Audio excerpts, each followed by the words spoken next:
السلام عليكم ورحمة الله وبركاته. اللهم صل وسلم وبارك على سيدنا محمد وعلى أهله وأصحابه أجمعين.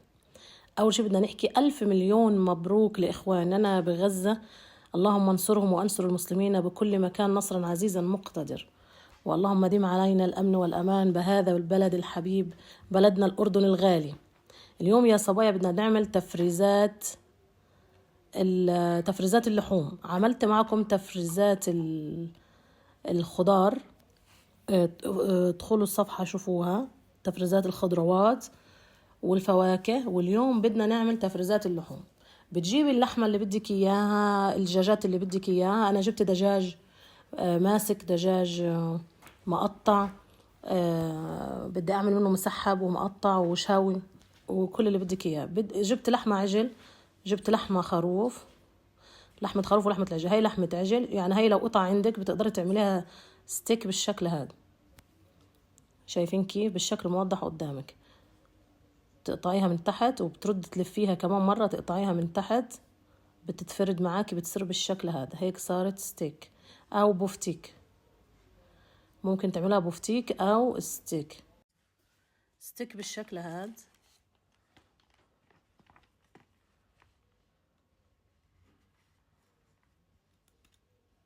ممكن تعملي منها بوفتيك ستيك. ممكن تعملي منها قطع للخضار. يعني اللي بدك اياه. لحمة العجل بتكون سهلة، يعني نسوي فيها اي شي بدنا اياه. هذا العرق فيليتو او تربيانكو. ما بعرف شو بتسووا، يعني شو بتسموه انتو. هو اسمه بريانكو. هو هذا شكله بيكون بالعجل. قطعة مميزة اللي بنعمل منها الستيك والمشويات بس انا بحبه بهذا الشكل. طبخته معاكم طبخة بس مع صوص المشروم. بتشاهي. حضروا الفيديو ان شاء الله بيعجبكم. هون عملت من البريانكو شوية ستيك بالمنظر هذا كمان. وخليت الباقي بدي اعمله طبخة مع مشروم الصوص. بريانكو مع مشروم الصوص او صوص المشروم عادي. مش عارف، انا صار بحكي عكسي، بحكي عادي يعني. كتير بخربط في الحكي، مش عارف، صاير لساني تقيل. بدي اتعلم الحكي من اول وجديد. مش عارف انا بصراحة يا كيوتات، مش عارف شو اللي صاير لي. بس الحمد لله رب العالمين على كل حال. الله يرزقنا الصحة والعافية وجميع المسلمين. هذا شكله. انت بتروحي عند اللحام بتحكي له بدي من البريانكو او من الفيليتو، بيعطيكي هذا قطعة عن جد بتشاهي وطرية ودايبة دوب يعني.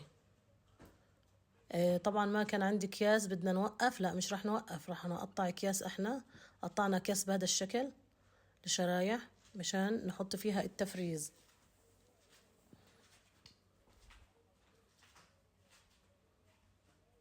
بنحط عليه ملح وفلفل، بندقدقه هيك بالمدق هذا خفيف، طبطبة خفيفة هيك. وبالكيس بنحطه. خلص هيك صار جاهز. بنحطه بصحن الفريزر. أنا كتير بحب الأكل جاهز عندي والتجهيزات بصراحة بالفريزر. وبحب أجهز الطبخة كامل، يعني أطلع الأكل على طول يعني. فشو اسمه، أنا بحب أدخل المطبخ أطلع على طول، يعني نص ساعة كنت طلع. شفتوا أنا رايح فين؟ أنا راجع تاني. هو أنا لما بفوت المطبخ هيك بدي أفوت وأطلع بسرعة. مرات كمان الواحد بتأخر بالأكل، هذا بيحصل معايا عشان أنا كيوتة ومعاكم انتو مشان كيوتات. فأكيد بيصير هيك، بنتأخر يوم بننعجق يوم. تكون طبخات سهلة. هون جهزته كامل. حطيت كرشلة بيض، كرشلة وطحين ونشا عليهم ملح وفلفل. هون كمان هنحط 2 حبة بيضة، ملح وفلفل وأي بهار بتحبيه. حطيت ماجي أنا. هون وهون نفس البهارات، هون وهون. هاي خلطة الطحين وهاي البيض، ونحط فيه حليب.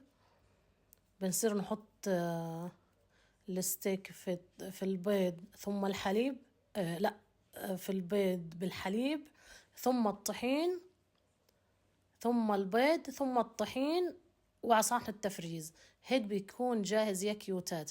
يعني بتطلعيه على طول تقليه، وجنبه معكرونة، رز أبيض، بطاطا قلي، بطاطا بورنيه، أي شي بدك إياه سريع، مش باتوتو، كل اللي يعني إشي سريع جنبه خلص، طبخة سريعة جاهزة. أنا كتير بحب الشغلات السريعة هيك. لو طلعتيه من الفريزر حسيتي مثل الطحين عليه مثل ماي أو هيك، رشي بس عليه شوية طحين واقلي خلص، لأنه هو اوريدي جاهز، اوريدي جاهز. أوكي، ها بهذا الشكل. هدول اللي عملناهم ويا بعض، ها عملتهم وياكم، دقدقناهم، حطينا عليهم ملح وفلفل، هيك جهزناهم. الستيك ده خليته صحنين على جنب، هدول صحنين بوفتيك بهذا الشكل. بيض طحين، بيض طحين على صحن التفريز.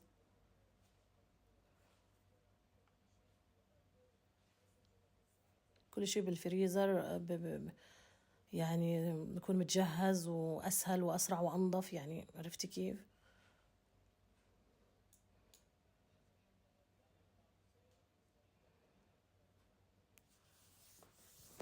بهذا الشكل.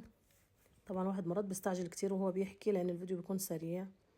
مرات بدي أشرح في نقطة بسرعة سريعة، مرات في مقطع بيكون طويل شوية، باخد راحتي شوية وأنا بشرح.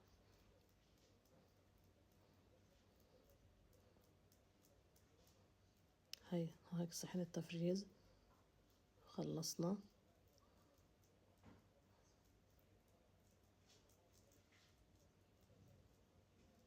نحطه في البيض بالحليب، في الطحين، في البيض بالحليب، مع أي بهار بتحبيه، في الطحين والكرشلة والنشا، مع أي بهار بتحبيه. يعني هيك الأمور صارت واضحة تماما. بعدين بتقليه في الزيت لما يكون بدك إياه، بتطلعيه من الفريزر، بتتركيه شوي، ما تحطيه بالميكروويف، ممنوع، لأن عليه طحين. بتتركيه شوي، وبعدين بس يفك، بتقليه بالزيت، بتخلي النار النار عالية بالأول، بعدين بتهدي النار مشان يستوي على نار هادية.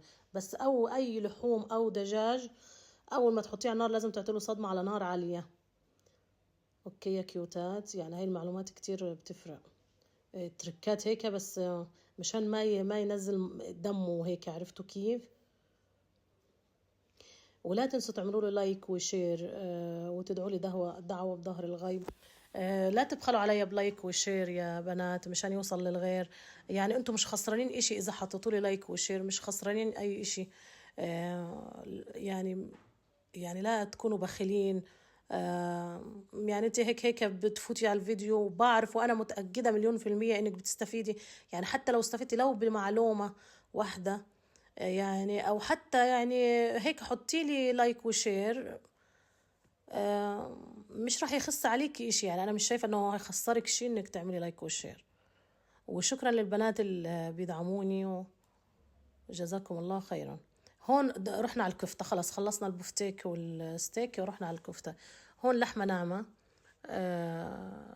شو اسمه، بقدونس، بيض، بيضتين على الكيلو،